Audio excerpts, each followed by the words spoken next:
Copa আমেরিকায় Brazil দলের ব্যর্থতার পর শর্ত দিয়ে জাতীয় দলে ফিরতে চান নেইমার জুনিয়র। নেইমারের শর্ত যদি মানে সিবিএফ, তবেই জাতীয় দলে ফিরবেন তিনি। কোপা আমেরিকায় ব্রাজিল দলের অসহায় আত্মসমর্পণের পেছনে দায়ী করা হচ্ছে কোচিং প্যানেল ও মানসম্মত খেলোয়াড় বাছাই না করাকে। 2024 কোপা আমেরিকায় নতুন এক দল গঠন করে চ্যালেঞ্জ নিয়েছেন নতুন কোচ দরিবাল জুনিয়র। তবে তার নেওয়া সেই চ্যালেঞ্জে মুখ থুবড়ে পড়েছে ব্রাজিল দল। যা পরিলক্ষিত হয়েছে মাঠের খেলায় এলোমেলো রক্ষণভাগ ও আক্রমণভাগ নিয়ে ব্রাজিল কোপা আমেরিকার কোয়ার্টার ফাইনাল থেকে বিদায় নিয়েছে। এবার এসব কিছুকে ঘিরে নড়েচড়ে বসতে যাচ্ছে ব্রাজিলের সর্বোচ্চ নিয়ন্ত্রণ সংস্থা সিবিএফ। মূলত ইনজুরি কাটিয়ে সেপ্টেম্বরে ব্রাজিল দলে ফিরতে চলেছেন নেইমার জুনিয়র। তবে বেশ কিছু শর্ত দিয়েই ব্রাজিল দলে ফিরতে চান এই সুপারস্টার। নেইমারের দেওয়া শর্তগুলোর মধ্যে কয়েকটি শর্ত হলো, ব্রাজিল দলে আনতে হবে মানসম্মত কিছু প্লেয়ার ও কোচিং স্টাফে করতে হবে রদবদল।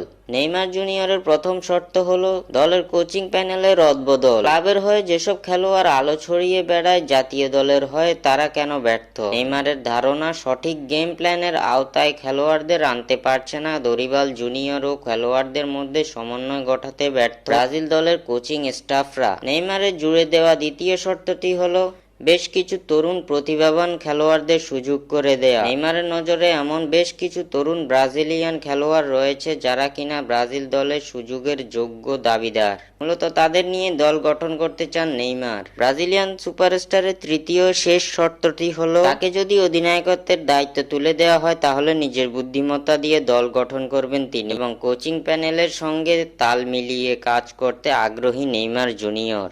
এমন 3 শর্ত জুড়ে দিয়ে ব্রাজিল দলে ফিরবেন জানিয়ে দিয়েছেন নেইমার জুনিয়র।